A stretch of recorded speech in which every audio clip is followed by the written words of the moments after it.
H N valley ಹಾಗೂ KC valley ಯೋಜನೆ ರೂಪುಗೊಂಡ ಸಮಯದಲ್ಲಿ ಸ್ಪಷ್ಟವಾಗಿ ಹೇಳಿದ್ದಾರೆ. ನೇರವಾಗಿ ಬಳಸುವಂತಹ ನೀರಲ್ಲ, ಕೆರೆಗಳಿಗೆ ಅಂತರ್ಜಲ ವೃದ್ಧಿಯಾಗುವುದಕ್ಕೆ ಮಾತ್ರ. ಆದರೆ ಕೆರೆಗಳಲ್ಲಿ ಬೋರ್ವೆಲ್ಗಳು ಇದ್ದರೆ ಬಳಸಲು ಸಾಧ್ಯವಿಲ್ಲ. ಕೃಷಿಗೆ ಬಳಸುವ ನೀರು ನಿರಂತರವಾಗಿ ಇಂಡಿಯನ್ ಇನ್ಸ್ಟಿಟ್ಯೂಟ್ ಆಫ್ ಸೈನ್ಸ್ ಅವರು ಪರೀಕ್ಷೆ ಮಾಡುತ್ತಿದ್ದಾರೆ. ತ್ಯಾಜ್ಯ ನೀರು ಮಿಶ್ರಣ ಇರುವ ಚಿಕ್ಕಬಳ್ಳಾಪುರ ನಗರ, ಕಂದವಾರ, ಮುಷ್ಟೂರು ಜಾಗದಲ್ಲಿ ಸಮಸ್ಯೆ ಇದೆ. ಕಾರಣ ಒಳಚರಂಡಿ ಪೂರ್ಣ ಪ್ರಮಾಣದಲ್ಲಿ ಆಗಿಲ್ಲ. ನಂತರ ಶುದ್ಧೀಕರಣದ ಸಾಮರ್ಥ್ಯ ಕಡಿಮೆ ಇದೆ. ಆದರೆ ಯಾವ ಉದ್ದೇಶಕ್ಕಾಗಿ ಎಚ್ಎನ್ ವ್ಯಾಲಿ ತಂದಿದ್ವಿ ಅದರ ಉದ್ದೇಶನ ಸರಿಯಾದ ರೀತಿಯಲ್ಲಿ ಅರ್ಥ ಮಾಡಿಕೊಳ್ಳದೆ ಏಕಾಏಕಿ 3ನೇ ಹಂತದ ಶುದ್ಧೀಕರಣದ ಪದವನ್ನ ಬಳಸುತ್ತಿದ್ದಾರೆ.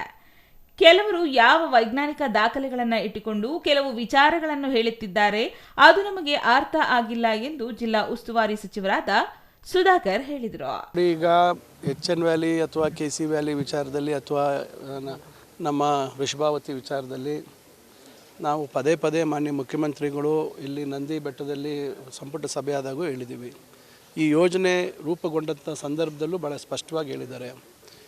ಇದು ಕೆಲವರು ಯಾವ ವೈಜ್ಞಾನಿಕ ದಾಖಲೆಗಳನ್ನು ಇಟ್ಕೊಂಡು ಕೆಲವು ವಿಚಾರಗಳನ್ನು ಹೇಳ್ತಾ ಇದ್ದಾರೆ, ನಮಗಂತೂ ಅರ್ಥ ಆಗ್ತಾ ಇಲ್ಲ. ಇದರ ಉದ್ದೇಶ ಮೂಲವಾಗಿ ಯಾವುದೇ ನೇರವಾಗಿ ಬಳಸುವಂಥದ್ದಕ್ಕಲ್ಲ ಅಂತಕ್ಕಂಥದ್ದು ಭಾಳ ಸ್ಪಷ್ಟ. ಇದು ಸೆಕೆಂಡ್ರಿ ಟ್ರೀಟ್ಮೆಂಟ್ ಮಾಡಿರ್ತಕ್ಕಂಥ ಒಂದು ನೀರನ್ನು ಕೇವಲ ಕೆರೆಗಳಲ್ಲಿ ಅಂತರ್ಜಲ ವೃದ್ಧಿಯಾಗುವಂಥದ್ದಕ್ಕೆ ಮಾತ್ರ. ಕೆರೆಗಳಲ್ಲಿ ಬೋರ್ವೆಲ್ಲು ಮತ್ತೊಂದು ಇರುವಂಥದ್ದನ್ನು ಬಳಸೋದಕ್ಕೆ ಸಾಧ್ಯ ಇಲ್ಲ. ಅದು ಡೈರೆಕ್ಟ್ ವಾಟರ್ಗೆ ಹೋಗುತ್ತೆ, ಭೂಮಿ ಒಳಗೆ ಹಿಂಗಬೇಕು. ನಂತರ ಭೂಮಿಯಿಂದ ಅದು ಹೊರಗಡೆ ಬೇರೆ ಕಡೆ ಪದರಗಳಲ್ಲಿ ಹೋಗ್ತಾ ಹೋಗ್ತಾ ಶುದ್ಧ ಆಗಿ ಬೇರೆ ಕಡೆ ಹೋಗಬೇಕು ಮತ್ತು ಕೃಷಿಗೆ ಬಳಸುವಂಥದ್ದು. ಆಮೇಲೆ ನಿರಂತರವಾಗಿ ಇಂಡಿಯನ್ ಇನ್ಸ್ಟಿಟ್ಯೂಟ್ ಆಫ್ ಸೈನ್ಸ್ ಅವರು ಅದನ್ನು ಪರೀಕ್ಷೆ ಮಾಡ್ತಾ ಇದ್ದಾರೆ.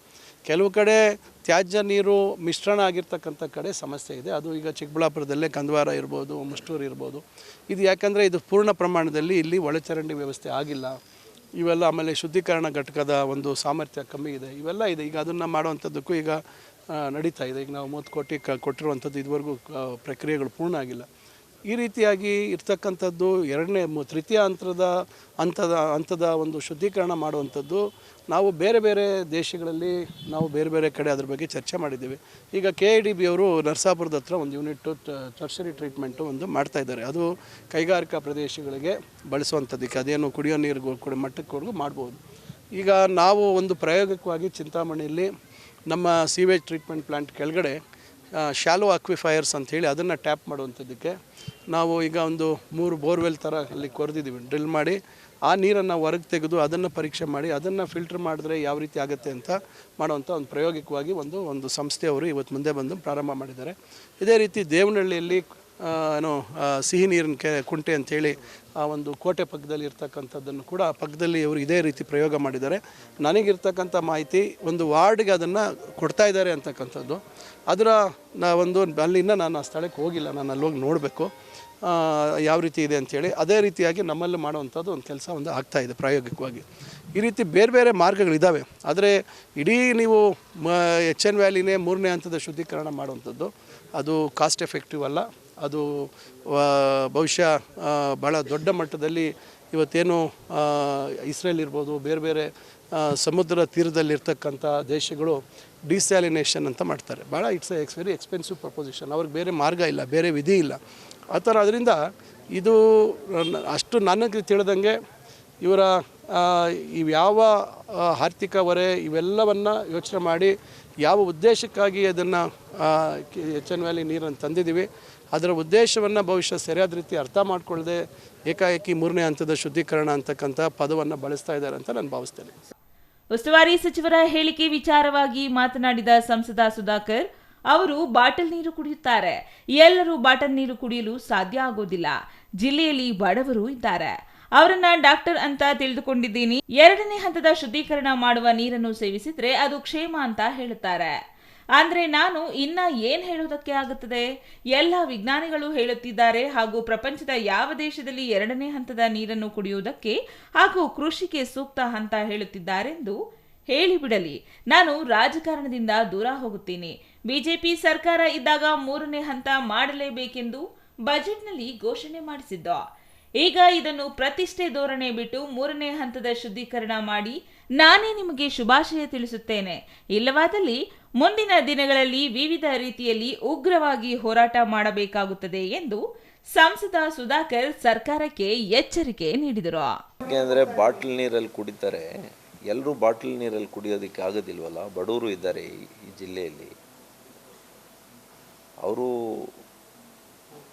ಡಾಕ್ಟ್ರು ಅಂತ ತಿಳ್ಕೊಂಡಿದ್ದೀನಿ. 2ನೇ ಹಂತದ ಶುದ್ಧೀಕರಣ ಮಾಡುವಂಥ ನೀರನ್ನು ಸೇವಿಸಿದರೆ ಅದು ಕ್ಷೇಮ ಅಂತ ಹೇಳ್ತಾರೆ ಅಂದರೆ ನಾನು ಇನ್ನೇನು ಹೇಳೋಕ್ಕಾಗ್ತದೆ.